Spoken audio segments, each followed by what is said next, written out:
Picture this: a sizzling, perfectly cooked steak, made without harming a single animal or compromising the environment. This is the promise of lab-grown meat, a revolutionary concept that aims to transform how we eat. Advocates argue it's the answer to climate change, food security, and ethical concerns surrounding traditional livestock farming. But is it truly the future of sustainability, or are we solving the wrong problem? Let's explore whether lab-grown meat addresses the core environmental challenges, or if our focus should shift elsewhere. Lab-grown meat's appeal often centers on its environmental narrative. Critics of traditional livestock farming highlight the significant land, water, and feed requirements, often pointing to deforestation and greenhouse gas emissions as evidence of its unsustainability.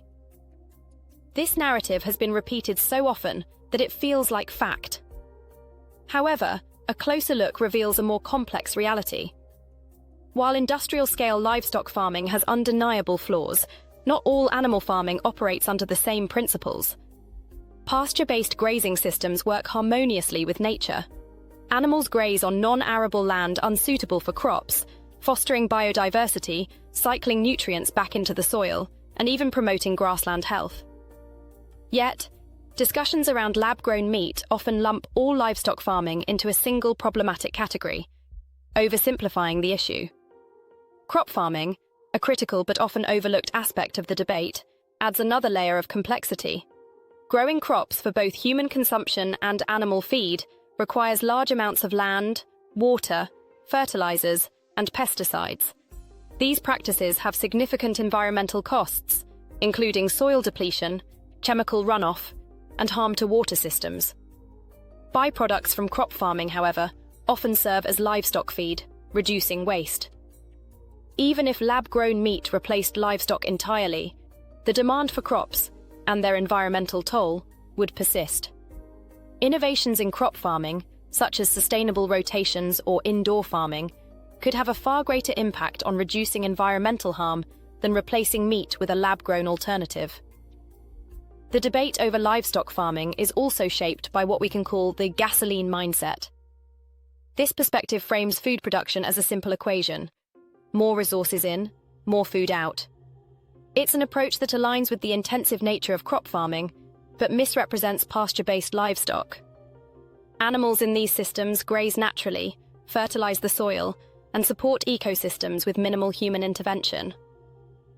Unlike crops that depend on chemical fertilizers, irrigation systems, and heavy machinery, pasture-based livestock farming works with nature, not against it. Lab-grown meat, however, often ignores this distinction, positioning itself as the answer to inefficiencies that don't fully exist in traditional grazing systems. Turning to lab-grown meat itself, the production process reveals significant energy demands. While it claims to save land and water, producing cultured meat requires bioreactors, precise temperature control, and nutrient solutions. These processes consume substantial amounts of energy, much of which still originates from non-renewable sources. Instead of eliminating environmental costs, lab-grown meat redistributes them. It's akin to trading a gas-powered car for an electric one, running on coal-powered electricity. Different energy usage, but not necessarily less impactful. Another promise of lab-grown meat lies in its potential for nutritional customization. Advocates suggest it could be designed with added vitamins and minerals for optimal health benefits. While promising, replicating the nutrient complexity of natural meat is a formidable challenge. Real meat offers a balanced interplay of proteins, fats, cholesterol, and micronutrients that science doesn't fully understand. History has shown that isolated nutrients, such as vitamin supplements, can sometimes lead to imbalances or poor absorption.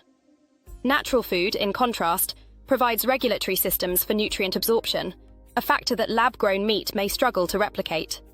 These nutritional shortcomings could undermine its health claims. All these factors raise a critical question: is lab-grown meat distracting us from addressing the root issues? While it represents a remarkable technological achievement, the broader environmental picture suggests that improving existing farming practices could yield far greater benefits.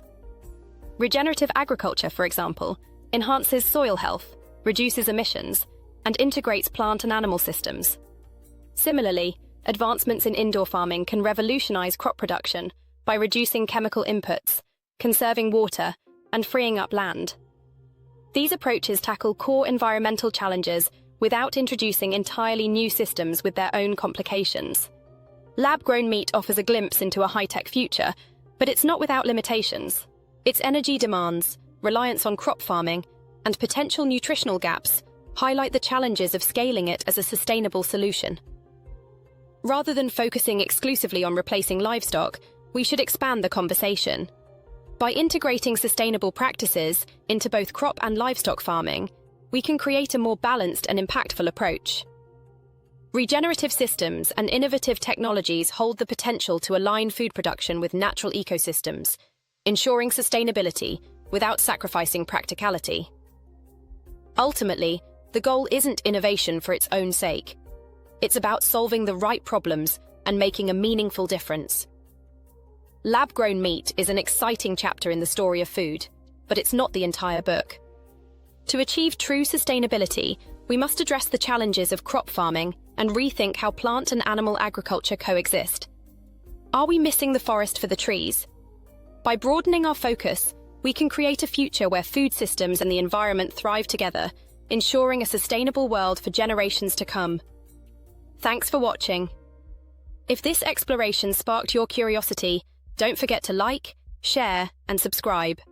Join the discussion in the comments below. Your perspective is essential as we navigate the future of food together.